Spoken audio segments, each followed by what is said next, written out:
Hello Bunny fans, welcome to another episode of the Bunny Coach podcast. I'm Fiona, and if you're new here, I'm the Bunny Coach. I've spent the last 10 years helping rabbit parents bond their buns successfully without the guesswork. Today I want to talk about one of the most common mistakes I see bunny parents make, and honestly it's one that even really committed, well-meaning owners fall into. It's the mistake of becoming the third rabbit in your own bond. Now I know that sounds a bit strange. Stick with me, it'll make total sense in a minute. So here's what I mean by that. A lot of common bonding advice out there tells you to sit in the pen with your rabbits while they're bonding. And on the surface that sounds sensible. You're supervising, you're present, you're keeping an eye on things. But here's what actually happens for a lot of people. They sit in the pen and they never quite feel confident enough to get back out of it. They stay in there session after session because leaving feels like a risk.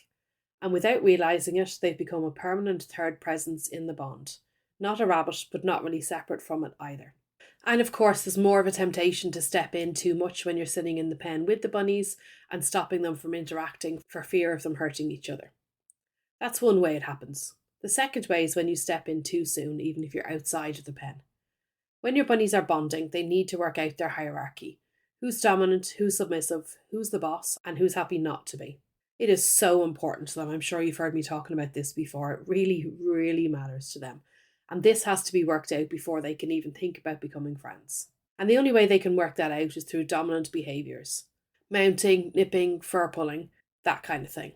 It looks uncomfortable to watch. I get why owners want to stop it. But if you step in too early and don't let those behaviours play out, your rabbits never actually settle that hierarchy. And without a settled hierarchy, you don't get a strong bond. Sometimes you don't get a bond at all. Or you think you've got a bond, and then a few weeks later, when you're not there to supervise and help them work things out, something happens and they have a bad falling out, even risking an injury. Here's the part that really lands for people when I explain it this way. If you keep stepping in and dictating what your rabbits can and can't do to each other, you've basically made yourself the boss bunny. Not one of the rabbits, you. And that's the third rabbit problem in a nutshell. Now, obviously, this isn't an argument for doing nothing. If you step in too late, you risk a real injury. So the honest answer is you have to know exactly when to step in and how, so your rabbits can sort out their hierarchy safely without anyone getting hurt. And that's genuinely the hardest part of bonding. It's something that everybody that comes to me struggles with. It's not a fixed rule, it's a judgment call, based on reading what's actually happening in front of you at that moment. And this is exactly why every one of my bonding services includes video recordings of my actual bonding sessions. Because reading about rabbit body language in an article is one thing.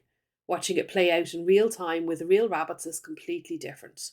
When you can see the behaviours, not just have them described to you, you start to build real pattern recognition. You learn to read the subtle shifts. You learn when a dominant display is normal hierarchy building and when it's tipping into something that needs a hand. You learn when to step back and when to step in and how to step in. That's the whole point. It's not about giving you a script to follow. It's about giving you the eyes to see what your rabbits are actually telling you.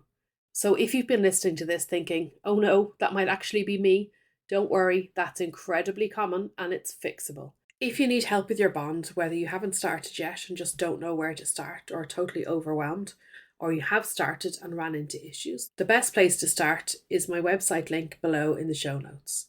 On this page, you'll find all my options, my free resources, a link to book a call with me if you'd like to chat about what's going on with your bunnies, and the different ways that I can help you. So check it out. And if you've enjoyed this podcast, just press follow so that you don't miss any future episodes. And I'd love if you would leave me your review. It helps other bunny parents to find me. I hope you found that helpful. Thanks for listening to the Bunny Coach podcast. I look forward to chatting to you next time.